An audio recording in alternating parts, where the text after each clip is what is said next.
You are listening to a podcast created by the Minnesota Alliance for Geographic Education. Our mission is to help you understand your world better through geography. This podcast is basic to many grade levels and Minnesota geography standards. It deals with helping your students ask spatial questions in your geography classes. Leah Hood is a 7th and 8th grade teacher at Paideia Academy Charter School in Apple Valley, Minnesota. She describes her method using plain language, but the ideas are couched within the 5 great themes of geography. Some visuals used in this podcast may have been obtained from the Wikipedia website. I am Fred Kunze, a member of the Minnesota Alliance for Geographic Education. Well, today we have a presenter on how to ask geographic spatial questions. Can you tell us your name and where you work? Yeah, Leah Hood is my name, and I teach 7th and 8th grade social studies at Paideia Academy Charter School in Apple Valley, Minnesota. So middle school students. Mm-hmm. All right. So this is a pretty key idea, this ability to ask good questions, good geographic questions, which we call spatial questions. Can you expand on this idea for us some? Yeah, so I was thinking about what I have seen with my colleagues in our school's K-8, and kind of most teachers, even social studies teachers, I don't think most people have a geography background as a discipline. And I think something that's difficult for a lot of teachers that I know and work with is that they don't always feel confident that they have a firm understanding about what geography as a discipline is and how it is different from other disciplines like politics or history or economics. And that makes sense because geography is a very comprehensive discipline. But to me, the way to explain to a teacher or student really of any age what sets geography apart, it's the introduction and consideration of space, land itself, and land use in particular.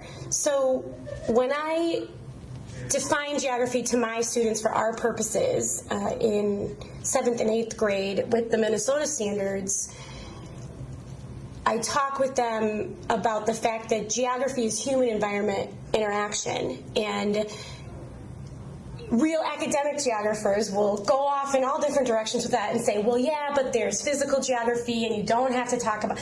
But what we do with middle school students is human geography. And so I think that part about land use, so how human beings make use of the land.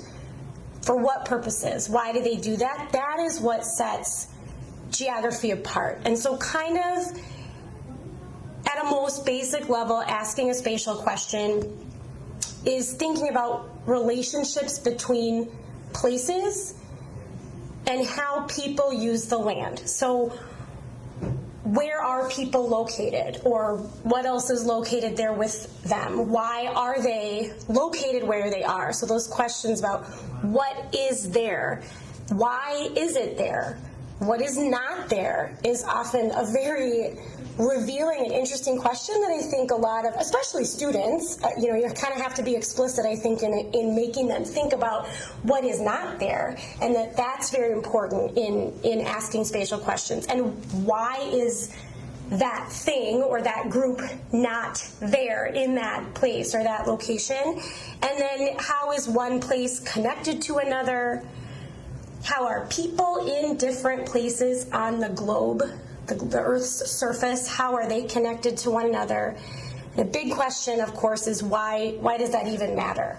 What implication does that have either for the natural or built environment and or the people in those natural and built environments? You can also ask questions about where will things or where will people be in the future?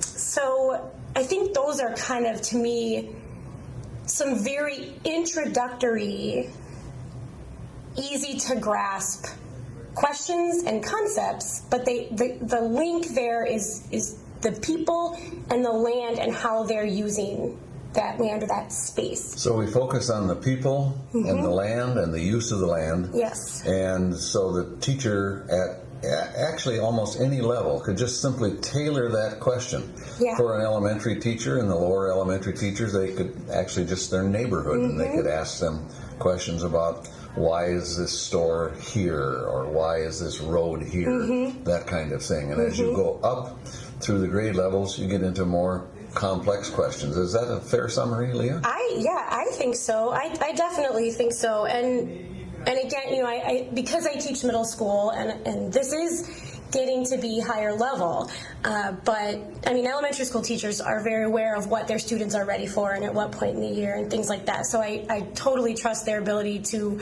discard these questions that I'm about to give out or modify them, as needed. But, kind of a framework that I use, and I'm not going to claim I didn't make it up. It was actually a framework for thinking that one of my middle school teachers taught to me, and it just really shaped my thinking. But it works really well for geography, I think, because you can think about the impact of how people use land on business and transportation, socialization, which just means any way that people interact with each other, on the natural environment, the built environment. And built environment means the environments that people live in and operate in that they have built, not naturally occurring environments. The impact of how we use land on education and technology, recreational activities, government and politics, religion and fine arts. And so I always think about those as the 10 categories, but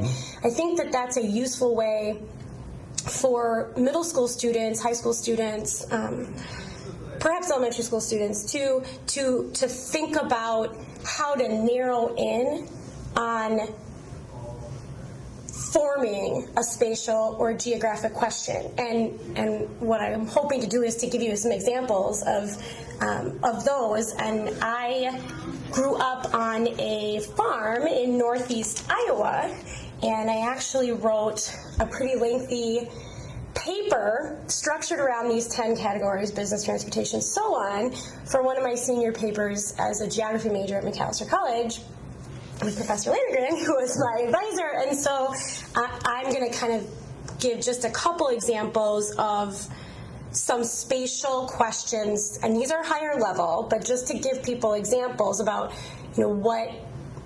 what's the difference, what makes something a geographic or spatial question rather than a political question or a historical question or something like that. So I have a couple examples of that. This one's not an Iowa one, but I thought of it because it's something that I teach. So a question that I have asked my students in history classes, and this would be more of something maybe a political scientist or a historian would ask, but you might ask a question of your students such as, what tactics or strategies did suffragists use to achieve their goals? That's a wonderful question. It's very important. And geography is not the only factor that influences people, but if you were to take that general concept and make it into a geographic question, you'd want to incorporate the where and the why of that. So, for example, how did suffragists use space to enact their protests? What similarities and or differences have there been throughout history or current times between protest movements, say, in a desert environment or an urban protest versus protests in rural areas? So you're just kind of, and I'm not going to say that this is the best geographic question of all time, but I think that that's an example of how a social studies teacher who maybe has a more solid background and maybe has taught history a little longer can shift that thinking just a little bit by inserting just the interplay between space, not like outer space, but the land and the land use and the people doing activities that we as history teachers or social studies teachers are familiar with, and just kind of tweaking it a little bit to give it a geographic angle. How has the impact of land use in Midwestern farming or agricultural states impacted population density? Is one example. Another question that would be related to transportation geography would be how does the presence of small family farms in the Midwest affect the viability of public transit in the region? Well, in those examples, Leah, I hear the word count of words like why and how, where there's thinking involved, as that's kind of typical of a good spatial geographic question. Is that what you're trying to achieve as a geography teacher here? Yeah, absolutely. Just thinking about how people interact with the environment, why they do that, and what is the outcome, both for the environment as well as on human beings. All right, so hopefully people can adopt this questioning technique to the level that's appropriate for their students and come up with some good geographic questions. Thank you very much. Thank you. You have been listening to a production of the Minnesota Alliance for Geographic Education. Background music is courtesy of Jim Hogue of Decorah, Iowa.